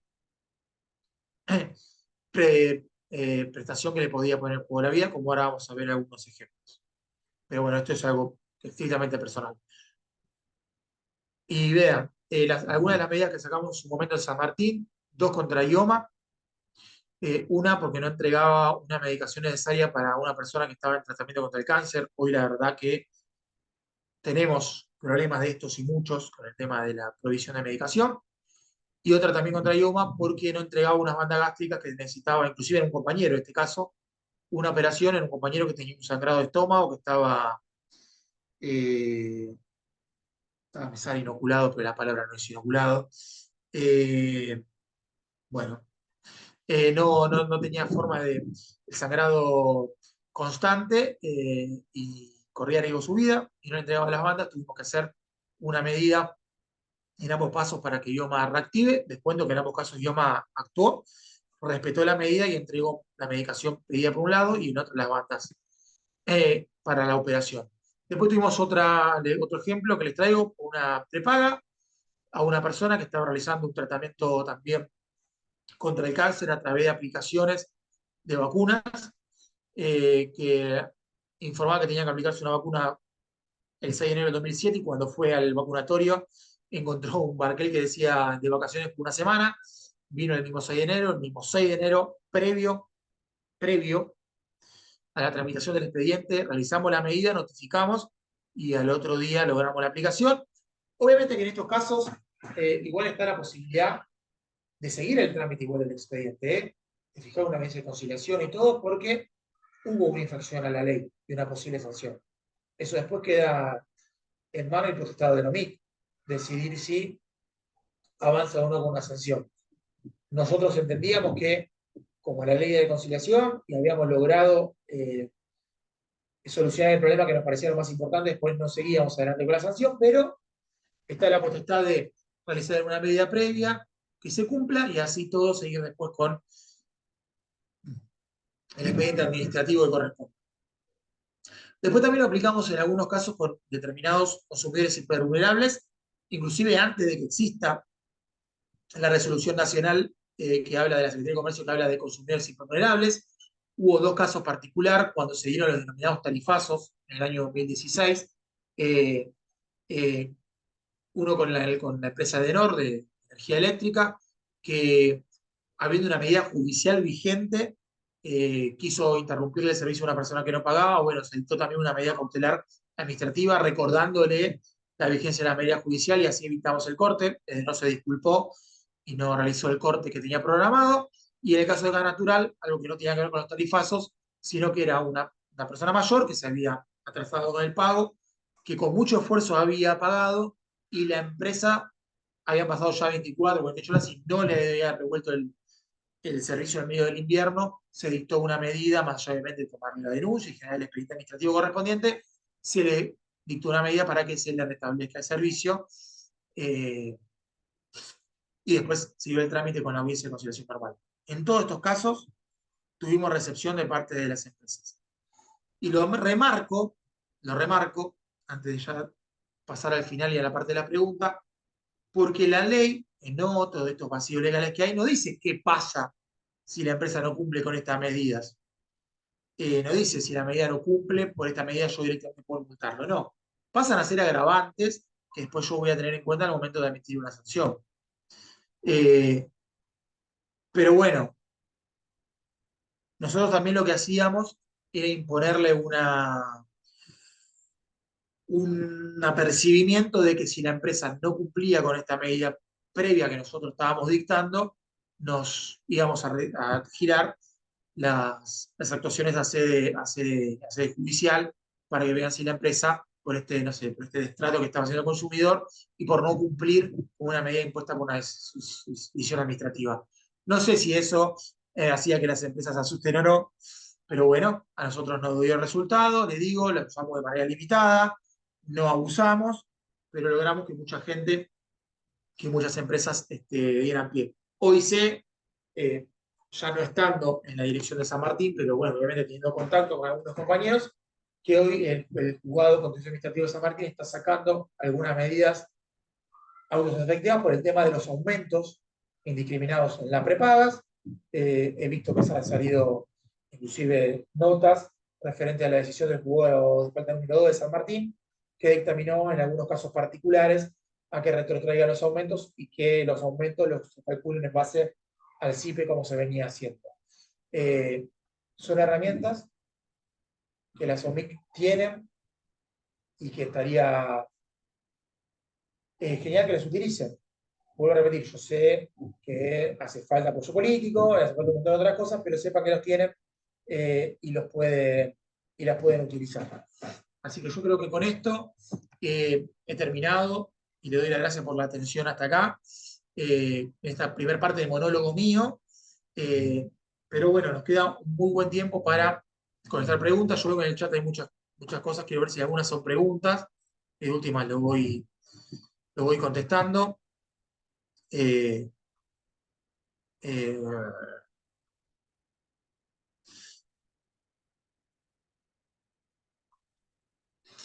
bien, perdón, que estaba leyendo ahí la pregunta, y digo que Gisela escribió, estaba preguntando qué significa especializado. Cuando hablábamos, ¿no? De quién era, no sé si Gisela, querés reformular la pregunta o directamente contesto ahí de lo que decía en el chat, a ver si por lo menos escucho la voz de alguien Hola, hola, ¿qué estamos tal, Cristian? ¿Cómo estás? todo bien. ¿Todo bien? Bien, Bueno, la consulta iba dirigida cuando hiciste el tema de los jueces de faltas para la hora de resolver y hablabas de esto del especializado en defensa del consumidor. O sea, ¿es una especialización o cómo sería o cómo lo toma como para poder resolver los conflictos? bien. La realidad es que, como siempre, nada está escrito. Yo lo que entiendo en particular es que tiene que ser una persona que tenga conocimiento de defensa del consumidor. No significa que tenga que tener una diplomatura, no significa que tenga que tener un posgrado, obviamente no, pero que tenga alguna forma de demostrar que tiene conocimientos. Ahora, un juez de faltas lo tiene así de porque sí, yo entiendo que no, pero es mucho más fácil de defender, después entiendo, porque usará el carácter de juez, que un simple secretario de gobierno. Pero ahora una persona, yo veía que vos pusiste que hiciste especializaciones, que hiciste cursos, sí, para mí eso ya basta, aunque seas tal vez secretaria de gobierno o subsecretaria de Defensa del Consumidor que impone sanciones, yo creo que una subsecretaria, aunque esté dentro del ámbito ejecutivo, con cursos, especializaciones de defensa del consumidor, para mí cumple con el ítem de especializado. Después ahí vamos a tener el problema de si es, alguien que está fuera de la parte ejecutiva, si es independiente. Esa será otra discusión. Pero para mí el ítem de especializado, un subsecretario de Defensa del Consumidor, con curso, con realizaciones hechas, diplomatura, lo que fuera, para mí lo cumple acabadamente, como también lo cumple un juez de falta teniendo esa actualización. Para mí eso con especialización alcanza y sobra. Yo creo que el mayor problema siempre es la independencia. La especialización con cursos me parece que alcanza y sobra. ¿Alguien más tiene preguntas? Aprovechen, tenemos mucho tiempo para hablar. Así que, bien. Ana. Sí, sí, activen el micrófono y pregunten. De última, si hay más de uno, Sí, lo vamos a organizar. quería ¿Qué tal, volver Ana? un poco al tema, ¿qué tal? Sí, De la imputación. sí. Mi consulta era si nosotros podemos imputar por incumplimiento de acuerdo, y si para eso debe cumplirse sí o sí con la audiencia conciliatoria. Porque, por ejemplo, lo que nos pasa, yo soy de la OMIC de Berizo. Lo que nos Sí. pasa a nosotros es que, básicamente,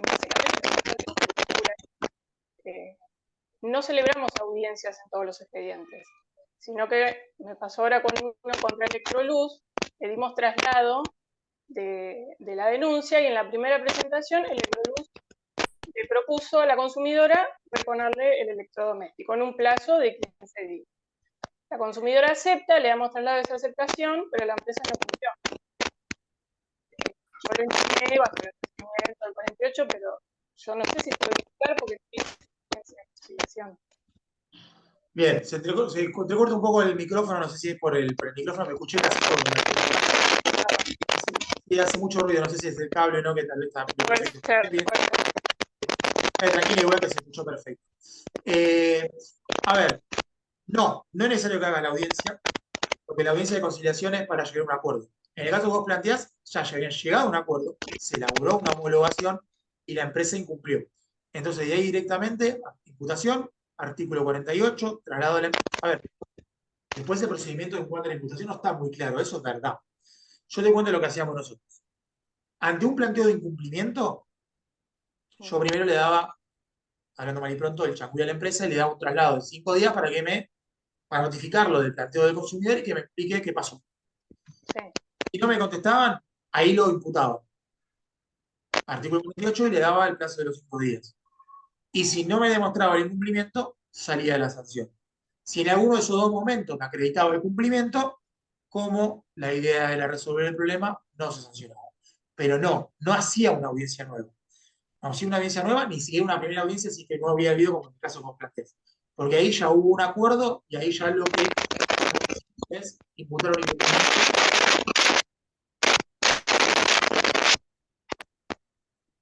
Bien, ¿quedó claro? Sí, perfecto. Así que el camino está perfecto, es ese directamente, imputar. No, más que nada, una cosita más que nada era Dale. porque nosotros sí tenemos un juzgado que se dedica a defensa del consumidor y el juez exige sí o sí la audiencia. En ningún lado dice que tiene que haber sesión una audiencia. A ver, sí, en realidad dice el procedimiento. Pero cuando hay un acuerdo, ya ahí digo, el acuerdo no significa No que es necesario. tengo que volver atrás por una audiencia.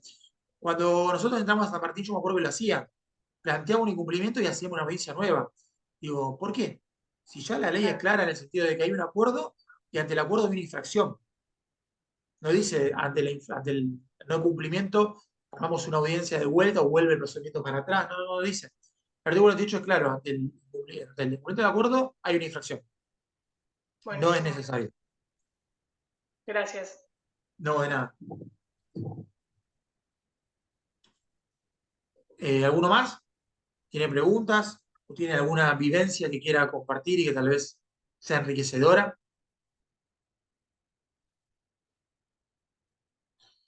El otro día Samantha me dijo, llegué muy justo con el tiempo y hay un montón de preguntas. Y hoy que me apuré, no me quiere hablar nadie. Tremendo. Yo siempre digo lo mismo cuando terminan las charlas y tengo poca pregunta. Digo, o soy muy claro o los aburrí tanto que no me prestaron atención. Yo prefiero pensar por ego, que es la primera, que fue muy claro. Sí, es verdad, hola, ¿Cómo fue va? bastante claro. ¿Cómo va? ¿Todo bien? Bien. Para mí fue bastante claro. Yo trabajo en la Defensoría del Pueblo y por ahí tocamos algún caso de defensa del consumidor, pero bueno, la realidad es que no tenemos un poder de policía donde podamos aplicar la ley. Entonces, por ahí si nosotros iniciamos, hacemos algún pedido de informes, corremos con el riesgo muchas veces de que no tengamos una respuesta. Entonces, básicamente, a veces o sea, no sé si está tan bueno, pero lo derivamos más a la OMIC, que justo estamos en la misma oficina, la doctora Burnot es la jueza de faltas, eh, y lo derivamos, pero ¿por qué? Porque la idea es no hacerlo demorar al usuario o al consumidor y que no esté esperando. Porque nos ha pasado ya a nosotros que, bueno, pasa el tiempo y no nos contestan. No, está perfecto eso, María José. La idea de trabajar de manera mancomunada en las distintas defensorías o distintos poderes del municipio es lo que buscamos. Nosotros laboramos mucho también con el defensor del pueblo, con defensorías. Está perfecto. cuando uno no puede, derivar al otro, o si uno puede, informe, la verdad que está muy bueno elaborar así mancomunadamente, es verdad que a veces los proveedores son hijos del rigor, no hace falta que yo lo explique, usted ya lo sabe. Pero bueno, Yo quiero, obviamente, aprovecho para que te tengo acá y hay tiempo para sí, consultarte algo de la práctica, ¿no? Yo tomé el sí, cargo en sí, sí, enero, muchos de los profesionales que están conectados son colegas y son de la misma ciudad. Nosotros nos encontramos con que OMIC, bueno, ha acrecentado, y yo creo que va a seguir acrecentando la cantidad de casos y de personas que se acercan para reclamar. Entonces nos vemos con no solamente que obviamente desde el juzgado estamos mancomunadamente trabajando con Defensoría del Pueblo, con acceso a la justicia y demás, nos encontramos con determinados reclamos de salud que son mucho más delicados. Bueno, la última parte de las medidas autosatisfactivas, que para lo que es el historial nosotros nos constituimos NOMIC en Dolores en el 2016. No hubo medidas autosatisfactivas dictadas, así que es súper útil la información que vos diste. Yo ya había contactado con Adrián, de hecho, por medio de él solicitamos el curso del colegio. Yo entiendo que San Martín es de avanzada en el tema de defensa del consumidor, y últimamente nos está pasando de que, claro, las empresas se ven como con un poco más de derechos de avanzar, ¿no? De acuerdo también al contexto político que se vive. Entonces, ¿qué pasa? Muchas veces nosotros de colega a colega, representante legal de cada una de las empresas, se logra a través de nuestra representante de OMIC, se contacta con el colega y logran un acuerdo tal vez antes de la audiencia, un poco lo que decía recién Ana Paula, ¿no? No se lleva a cabo la audiencia porque también es un dispendio en tiempo y también de economía para la administración pública en este caso. Entonces tratamos de acortarlo en definitiva lo que se trata de buscar es la resolución del conflicto que tiene el consumidor o la usuaria. Así que bueno, vamos por esa vía. Y nos pasó, sí, que estamos teniendo muchos problemas con las personas con discapacidad por el tema de sacar, viste, porque recibimos de todo. Es como en Dolores y en todos sí, los pueblos se recibe de todo tipo de reclamos, ¿no? Y el caso a caso se va estudiando. Y nosotros, cuando yo anteriormente tuve el cargo que tiene hoy actualmente la doctora Dualde, en la Defensoría del Pueblo, entonces tratábamos de hacer presentaciones informales y nos pasaba exactamente lo mismo, ¿no?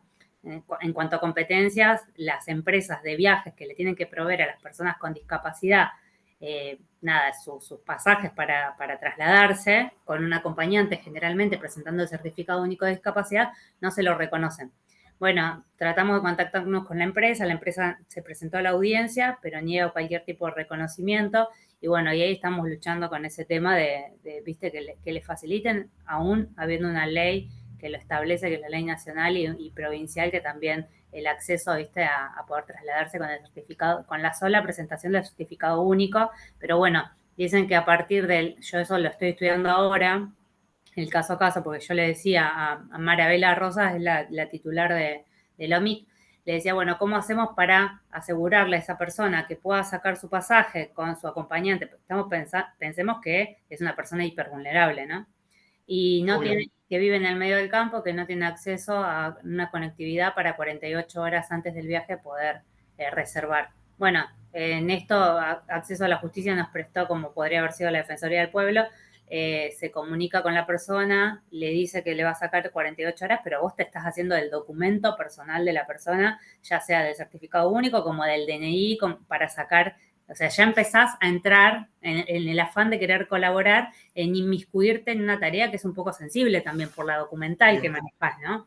Eso por un lado. Y por el otro también cómo seguir actuando con la empresa. En este caso, Rápido Argentino responde bastante bien. Nos encontramos con empresas que no. Entonces, cómo ir echando, ¿viste? Y cómo manejarse con ese tema. Bien, a ver, coincido en varias partes que sí, lo nombré varias veces, ¿no? Digo, la idea de la ley de defensa del consumidor no es sancionatoria, la idea es solucionar. Entonces, todo lo que uno pueda hacer para lograr solucionar al consumidor está bueno, pero es verdad a veces que en ese afán de ayudar, a veces vamos siempre pasando, entre comillas, un poquito más el límite, esto que decía, ¿no? De manejar documentación personal, que hoy con todos los problemas que hay de estafa, no, viste, luego de falta, que después piensen que uno se la hizo, digo, bueno, son cosas que vamos a ir encontrando, son cosas que se van a ir encontrando ustedes, los que están en la OMIC, o vos que estás en el juzgado o en la defensoría, como dijiste recién, estudiar el caso particular. Yo siempre dije, Yo me podría escribir un libro de todas las cosas que yo vi en los 10 años que yo estuve en el municipio, le escribo un libro de las cosas que venían a consultar, eh, tremendo. Y uno tiene que ir aprendiendo todo el tiempo, investigando, etcétera, etcétera. Ahora, ¿cómo hay que hacer con las empresas?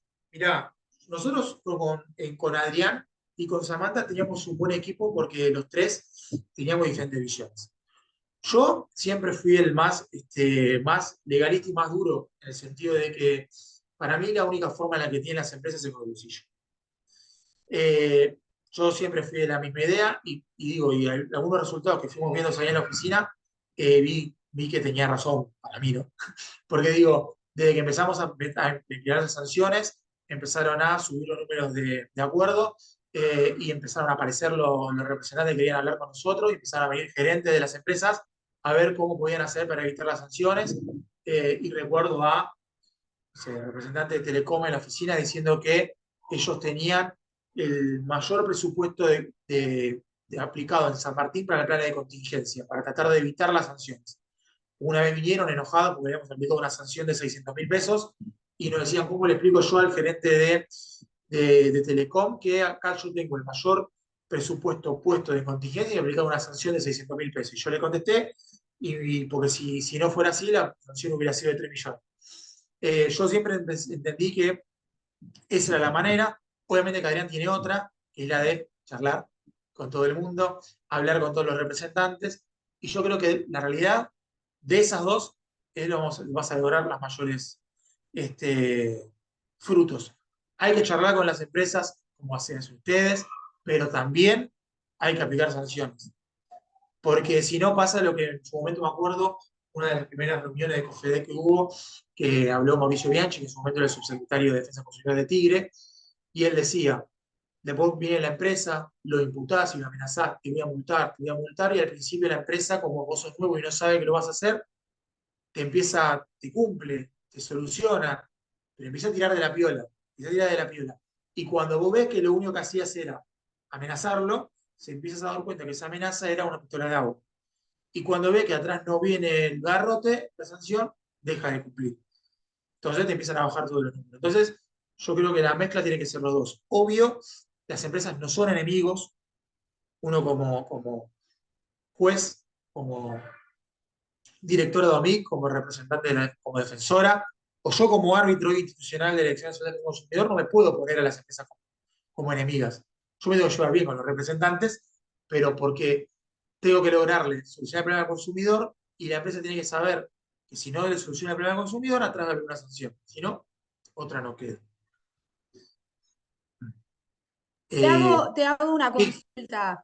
dime. Igualmente, entiendo que ahí en San Martín, porque, o sea, no es solamente en todos los municipios, no es solamente la OMIC. Vos estás acompañado de un equipo del área de legales, porque entiendo que vos aplicás una multa y posiblemente la primera vez, como contaste de un ejemplo, tal vez no la quieran pagar o no la paguen, ¿no?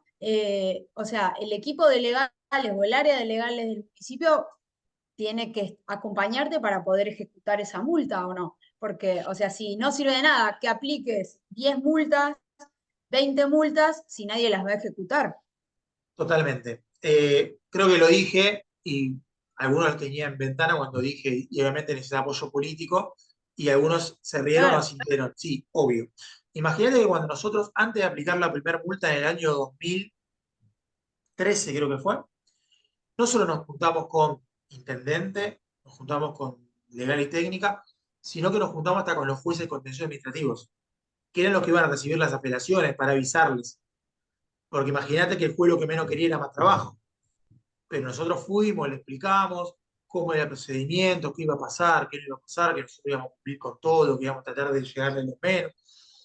Y obviamente que al municipio también le fuimos con la explicación de, por un lado, la verdad, che, le fuimos al intendente, me acuerdo que Adrián se juntó con el intendente, que era Catopodis, y yo cuando me junté con Adrián le dije, escuchame, Adrián, andá a explicar esto.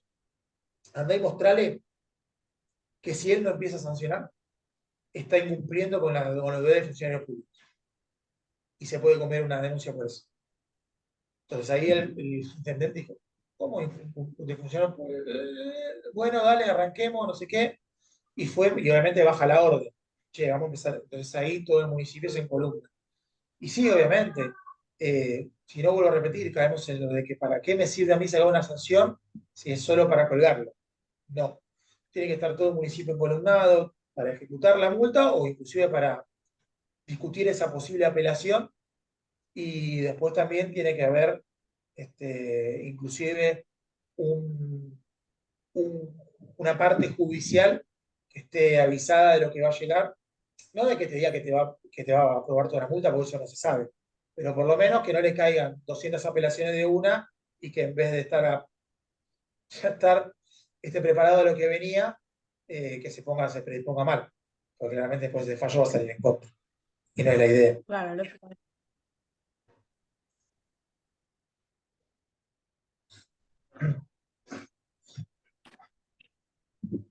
No sé si alguien quiere aportar alguna vivencia más, alguna pregunta, algún caso. Hacemos consultorio jurídico.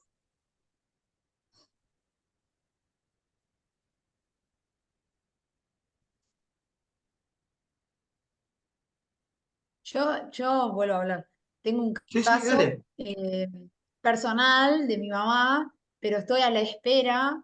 eh, yo le inicié un reclamo contra DirecTV porque le estaban cobrando canales que ella no había contratado, o sea, se le empezó a abultar la factura, además de que no le llegaba la factura. Eh, entonces, bueno, estoy a la espera. Ayer mandé un correo electrónico declinando la competencia porque yo cuando le inicié el descargo puse que era un consumidor hipervulnerable porque mi mamá tiene 73 años y no maneja computadoras. Entonces, bueno, inicié el reclamo, me hicieron una oferta de DirecTV. eh, a ver, es una vivencia, nada más, estoy contando lo que me está pasando Sí, y sí. estoy a la espera. Yo contesté acerca de, le rechacé, me ofrecieron 30.000 pesos en concepto de compensación por única vez cuando la factura le viene 34. O sea, Por lo menos eh, digamos, estar. era medio un chiste, me pareció, porque además actualmente, como todos saben, aumenta todos los meses el servicio. Sí. Ni siquiera alcanzaba a cubrir el mes. Entonces, bueno, se la rechacé y me contestaron que me ofrecían 50 ahora, pero en el medio, como tardó un poquito más DirecTV en contestar, me pasaron a Coprec. Sí. Y la verdad que yo tuve de un cliente, no sé cómo está funcionando, a un amigo le funcionó, pero de un cliente tuvimos, en un momento iniciamos el reclamo y el conciliador nunca hizo la audiencia y me cerró la instancia, me mandó el acta de cierre supuestamente por una falta de notificación, justo se dio que era en la feria judicial, no sé si tenía que ver, si estaba de vacaciones, pero no tuve una buena experiencia con eso, así que justo hoy contesté el correo electrónico, no sé si me darán bolilla, declinando la competencia en el COPREC y Mira, continuando, a ver si se puede continuar en provincia. mira, te cuento. Eh, el COPREC la realidad es que depende mucho de qué conciliador te toque. Y la Claro, verdad es que el actual gobierno, esto queda grabado, ¿no? Pero bueno, tal vez el COPREC no sería el área que más se le quiera dar mayor visualización. Yo entiendo que el COPREC, si vos declinás competencia y pedís que no vaya a COPREC, que vaya a provincia, van a tener que derivar. La realidad es que hoy fue un día, esto lo digo porque salieron todas las noticias, hoy fue un día muy complicado en el Estado Nacional, hubo muchos despidos. COPREC fue una de sí. las partes donde más gente se despidió. Eh, donde estaba yo en arbitraje también hubo despido, entonces digo, fue un día medio complicado para trabajar, pero bueno, entiendo yo que solamente la semana que viene, un poco ya más acomodados, eh, si vos declarás de competencia, deberían darte lugar, porque si no querés que vaya a COPREC y no querés que vaya a COPREC, deberían derivarlo a la dirección que corresponda a de la provincia de Buenos Aires. La realidad es que está bueno, COPREC está bueno, para mí es un sistema que sirve, pero bueno, al haber tan poco control y con los líos que hay hoy actualmente, depende mucho del conciliador que le toque. La realidad es que Claro, yo tuve esa experiencia, o sea, un compañero de trabajo inició el reclamo en Coprec por un problema que tuvo con un televisor, hizo una compra de un televisor en Provincia Compras, era, Sí. y bueno, se le rompió, no sé, no le duró nada. Tuvo como 5 audiencias, en definitiva se lo terminaron solucionando, le mandaron un televisor nuevo, pero yo Bien. tuve un cliente que yo le inicié el reclamo ante el Coprec, y la realidad es que nunca nos citó a la audiencia, directamente mandó el acta de cierre, entonces no, como que no me No, quedé con sí. una buena experiencia. Y no, obvio, obvio. Claramente no es una Así buena que, experiencia. claro, así que bueno, dije, no, que siga en provincia. Obvio. Miren, ya que voy a hacer un poco de propaganda, publicidad. Digo, porque hoy, como decía en la presentación, yo hoy soy árbitro institucional del sistema arbitral de Nación, que es un sistema de arbitraje que no se usa mucho, no es muy conocido. Inclusive yo no lo conocía antes de ser árbitro. Y es un sistema que funciona muy bien, obviamente, gratuito. La diferencia con lo que es COPREC o Defensa del Consumidor o MIC, lo que fuera, es que es un sistema que es voluntario. Entonces depende mucho de si la empresa está adherida o no al sistema, pero que está bueno, funciona bien, porque inclusive hay algunas empresas que tienen adherido los daños y perjuicios, que podemos discutir en sede administrativa los daños y perjuicios. Así que, no sé, si tienen problemas algún día con Telecom, Mercado Libre, Telefónica, Claro, Banco Galicia, Banco Santander y algún otro más, y lo quieren hacer por nación, lo pueden hacer en el arbitraje. Tiene algunos problemitas el arbitraje, que más que nada son los tiempos, porque hay una parte de conciliación previa que se hace por mail, que si de acuerdo al mes ya solucionaste el problema, pero si esto pasa directamente a la audiencia de arbitraje, ahí hay una tardanza de 4 meses, porque hasta hoy éramos 11 árbitros, a partir de miércoles somos 9, porque hoy dieron de bajados, y hay otra que está de vacaciones, bueno, está de baja médica, entonces se empiezan a ampliar los márgenes. Pero bueno, si alguna vez alguno quiere recurrir al arbitraje, está bueno porque están ofertas públicas amplias. Por ejemplo, el Banco Galicia tiene oferta pública de hasta 3 millones de pesos de daños y perjuicios. Imagínense resolver una sede administrativa, un problema de estafa de un préstamo de 1 millón. Bueno, estamos resolviendo préstamos de ese tipo de casos. Así que nada, ahí si quieren, yo voy a enviar el Power que yo hice con el material, donde ahí también está mi mail, que obviamente está para cualquier consulta que quieran hacer, que es el mail laboral, así que lo tengo abierto todo el tiempo. Inclusive para asesorarlo con el tema de arbitraje está bastante bueno el sistema. Ya que tenemos 10 minutos, ¿Y cómo sería? O sea, ¿por dónde se le daría inicio al reclamo? también por la página de Ventanilla Única Federal, por la de Nación. Ah, Eh, por la ventana. Bien. sí, vos fíjate que hoy creo que hay una parte que dice a dónde querés asignarlo, puedes elegir. Que puede elegir Sí, COPREC o SNAC, o Sistema Nacional de Arbitraje de Consumo. Bueno, sería ese el Sistema Nacional de Arbitraje de bien. Consumo, que inclusive ahora, hace 12 días, el secretario de Defensa del Consumidor, Blanco Muiño, lanzó el Sistema de Arbitraje Turístico. Es un procedimiento para todos los que son turistas, ya sea argentinos o extranjeros, mucho más rápido, que la idea que 48, 72 horas se tenga la audiencia, porque se entiende que esa persona está de viaje, entonces la idea es solucionar el problema lo más rápido posible. Así que nada, entiendo que esta gestión va a querer darle mucho volumen al arbitraje, por eso se les adelante y capaz que lo van a escuchar más de acá en adelante. Bárbaro. Bien, ¿alguno quedó con alguna pregunta o consulta que quiera hacer? Si no, ya estamos, quieren, vamos cerrando y ya inauguramos el fin de semana XXL.